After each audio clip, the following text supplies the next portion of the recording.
이재명 대통령이 지금 10년이 넘는 긴 세월 동안 북한에 강제 억류된 우리 국민들에 대한 외신 기자의 질문에 어리둥절한 금시초문인 듯한 답변을 해서 논란이 일고 있습니다. 그 장면 보시죠. And what are you going to do differently this time to help get these gentlemen home? 처음 듣는 얘기인데 안보실장님이 한번 얘기 한번 해보세요. 한국 국민이 잡혀 있다는 게 맞아요? 네. 어떤 경위로 돼 있는지, 언제 어떤 경위로, 알려지지 않은 무슨 다른 경위로 붙들려 있는 경우가 있습니다. 언제쯤, 시점은 제가 좀 파악을 해봐야 되겠습니다. 시기를 언제 잡혀 있다는 건지 내가 아는 정보가 없어서. It's quite surprising you're not aware of this situation. 아주 오래전에 벌어진 일이어서 제가 개별적 정보가 부족합니다. 상황을 좀 더 알아보고 판단하도록 하겠습니다. 납북된 우리 국민 이름까지 외국 기자가 한국말로 얘기했는데 대통령도 안보실장도 몰랐습니다. 그런데 이 사건은 매우 유명한 사건입니다. 납북된 선교사가 10년도 더 북한의 갖은 죄명을 뒤집어쓰고 생사조차 알려지지 않고 있는데 대통령과 안보실장이 몰랐던 것에 여러분은 어떻게 생각하십니까? 그 납북된 선교사의 아들 이야기도 한번 들어보시죠. 화도 좀 나더라고요. 아무래도 한 나라의 대통령이고 이 사건이 뭐 어제 오늘 일어났었던 일도 아니고 모른다고 하니 믿었던 정부한테 약간 발등 찍히는 느낌? 자, 김정욱 선교사 가족 처음 듣는 얘기는 실망스럽고 마음 아프다. 최충희 선교사 아들 얘기 들었고요. 그리고 김국기 선교사의 아내, 정부마다 기대품 기다렸지만 체념 상태. 사실은 이 김근식 교수님, 예.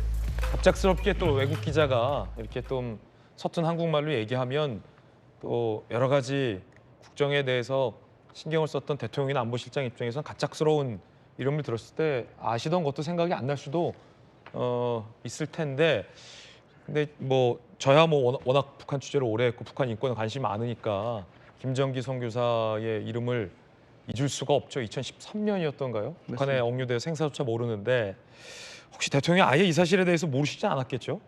몰랐던 것으로 보입니다. 저게 생방송 기자회견이잖아요. 그래서 참 대통령은 어떤 경우도 기자회견을 자주 해야 됩니다. 그래서 대통령이 정말 뭘 잘하고 있는지 뭘 잘못하고 있는지 국민들이 생생히 봐야 되는데 이번에 제가 볼 때 저건 굉장히 대통령이 좀 당황해하는 모습이잖아요. 지금 이재명 정부 출범한 지 지금 반년이 넘었습니다. 그리고 뭐 많은 일을 했다고 이야기하고 자랑도 하고 있습니다. 근데 선진국일수록요, 제일 중요한 게 그거 아닙니까? 보훈이라는 게 있고 자국민에 대한 생명과 재산에 대한 보호가 제일 중요한 대통령의 임무입니다.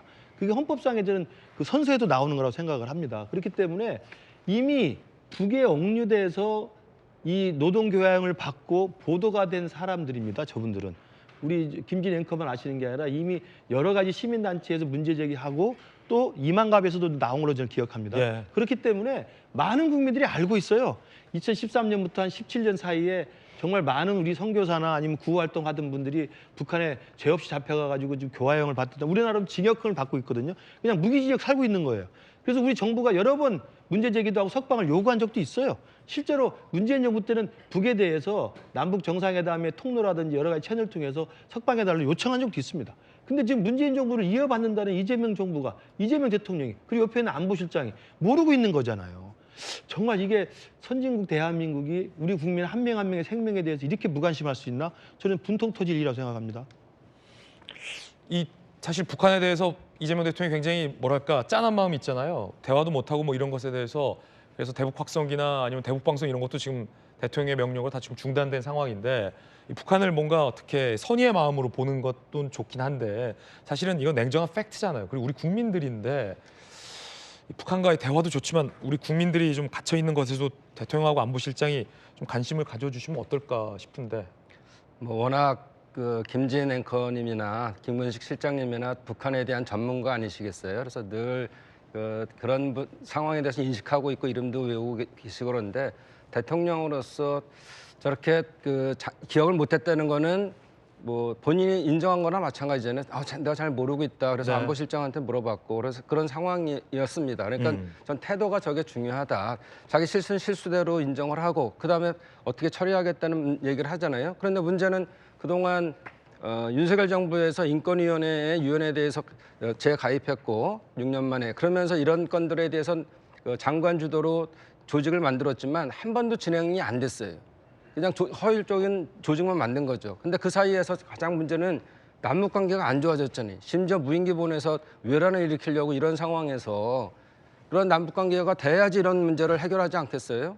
그러니까 이런 것들에 대한 것들은 남북 관계를 개선하고 하겠다에 대한 얘기를 했습니다. 그러니까 다시 말씀드리면 잘못한 건 잘못한 건대로 인정했다. 그리고 어떻게 할 건지에 대한 방향을 잡았다. 이렇게 좀 봐주시면 좋겠습니다. 주진우 의원님. 네. 얼마 전에 이재명 대통령이 기자들 회견을 하면서 또 그 얘기도 하셨어요. 대북 방송 저희가 중단했지 않습니까? 근데 대북 방송과 관련해서 인터넷으로 북한 주민들이 한국 실상을 다 찾아보면 되는데 굳이 단파 방송을 할 이유가 뭐가 있겠느냐.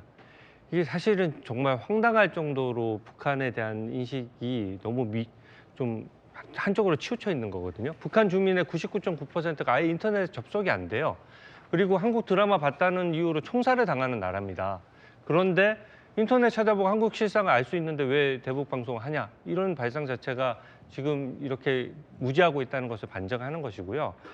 저는 좀 안타까운 것이 대북 방송을 중단할 때 이런 것들을 북한이 정말 아파하는 부분이거든요. 대북 방송은 한국의 실상이 알려질수록 북한 체제를 위협하는 거 아닙니까?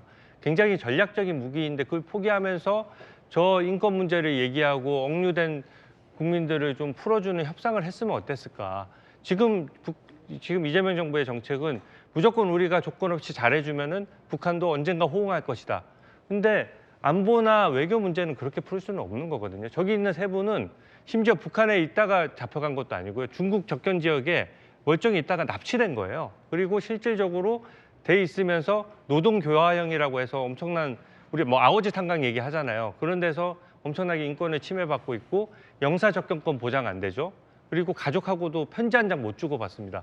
그렇게 인권이 침해되는 경우가 어디 있습니까? 사실상 납치돼 있는 것이기 때문에 구해내야 되는 것이고요. 저는 지금이라도 진지한 협상에 나아가야 된다고 생각합니다. 네, 우리 박정호 의원님 의견과 또 주진우 의원님 의견 그리고 북한 전문가 김우식 교수님의 의견도 전해드렸습니다.